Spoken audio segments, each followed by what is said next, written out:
All right, so here we go. We are talking about Mercedes now at the Shanghai Auto Show, and they are dropping a doozy in the EQB electric SUV. We're going to cover that today. My name is Paul Barron. This is TechPath. Let's dive into Mercedes because we just did an EQS drop and reveal video that I think really kind of showed the hand for Mercedes. It did something that, and you have to understand, I've been a Mercedes-Benz driver for over a decade and a half. My wife loves these things. You know, we've had a lot of them. And there's one thing about Mercedes that they're really good at, and that is building out a luxury feel in the vehicle itself. Now, they're definitely not performance vehicles. They're definitely a different kind of, they don't bring you that ultimate tech, all those kind of things. But the EQS was a little surprising. Again, I kind of gave the EQS a little bit of a lower rating than I would have some of the other cars that are in that similar class, meaning the Lucid Air. Which I outranked the Lucid over the EQS, but there's some reasons, so make sure and check out that video. But let's jump into this EQB, which is their newest and latest SUV that I think is going to break the camel's back for Mercedes. And what I mean by that is Mercedes is in a position right now where they really could start to ramp up and get adoption from the luxury buyer group. Audi's moving fast, BMW, not as fast. Audi's moving at just unbelievable speeds to try to get EVs on the game. I think Mercedes is going after Audi in this scenario. We may see luxury brands start to really rise in the EV category.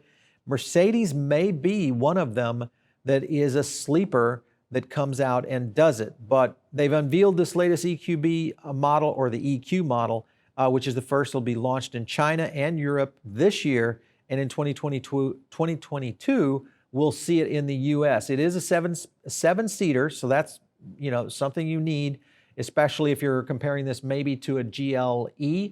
That's what I'm kind of thinking is the range. I think definitely bigger than the C-Class. But let's say it's the GLE class in the SUV, which would be a good position for that, because then you go to the GLS, which is the big boy in the Mercedes. And those are just massive. So the efficiencies of those vehicles are very difficult, and it's still a very rival market between the GLS and what's happening over on the platform with BMW on the X7. So there's a lot of things happening there. So I think this was a good selection for Mercedes to go. It will be available in 5 seats as well. There's going to be multiple versions of the EQB, including a front-wheel drive and all-wheel drive, which is basically the 4MATIC, as well as more than one battery pack option, which I think that's going to be kind of a standard. It seems to be a standard that's coming out of it. Now, here's where it kind of gets versions to be in the EQB. This is the 300, the EQB 350, and then the 350 4MATIC. This is GLE written all over it. It is going to be a replacement. And if that is the case, the GLE, even though the GLC sells more cars, GLC in terms of the SUV, the small SUV, not the GLA, which is the little bitty micro car, but the GLC, I know this is a lot of numbers, and letters going at these things, but the point is this is an SUV, I think, that really is going to make a dent in the average SUV, because it's the hottest market going, which is the midsize SUV category. I think this is a good entry, and the design a little bit nicer than the EQS. Now, remember, this comes with that really panoramic display, all these elements that you see in the EQS, kind of that laid-back, slung feel that just makes you feel like you're in a spaceship. That I like, but as my friend Warren Redlick says, and he was knocking the EQS from Mercedes, is, man, all those individual displays, if anything goes wrong, you've got to pull that entire dash out to maintenance one versus, I know, I'm going to say it, Tesla, where you just pop off that screen, slap a new one on, 30 minutes later, you're rolling down after a mobile service in your backyard where you're eating a chicken pie. You know how it goes, right? Eating chicken pies. So anyway, we'll get back to the top line of versions that are expected to get in terms of mileage. This one's going to hit about 297 miles. That, again, I feel has to go right up against the Model Y, which is a little over 300, 320. And I think that's a good space. People driving Mercedes will be okay with that number, and they'll be okay with the idea of going head-to-head. Question will be price tag. If this car comes out in the 70s to the high 80s or low 80s, which is kind of where I anticipate this one to land, it's going to be a tough sell against some of the other cars. Now, again, this is a luxury SUV, so there are some elements there that people will like. The question I always have, has luxury overstepped its boundary in the EV space, or is there a place for luxury EVs? That's going to be a question. Lucid seems to answer that, but no one's doing this at volume yet. So that is the real question here.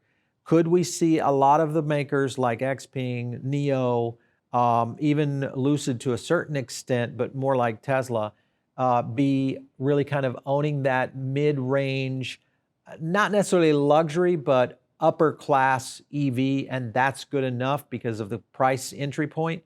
This is going to be an interesting thing to watch, especially around the German luxury makers, which are now moving into this. Let's talk about their DC fast charging, which will be up to 100 kilowatts per hour, 10 to 80% in 30 minutes. Come on, Mercedes, you're Mercedes. Why is this not 150 kilowatts, which is going to give you supercharger speed, and you're doing this in 10 to 80% in 30 minutes? This needs to be 15. You got to cut this in half. This concerns me a little bit. It tells me that Mercedes battery tech is not there. And if Mercedes battery tech is not there, all of this is for nothing, because this is an electric vehicle.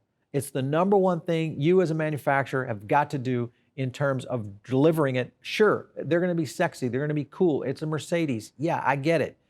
But the point is, at the end of the day, we are trying to convert the industry from ICE vehicles to electric vehicles and start to really change things here around the world. And to do it, you need a battery tech that is going to be kick A. So my note to Mercedes, I'm sure they already know this and their engineers, is that we got to get it going, boys. We got to get it going. Let's talk about when is this thing going to be available? It's 2022, but the specs might be different from the European cars. So this is going to be announced later this year. Anytime this is going, the specs are going to come in differently. It just is going to be the case.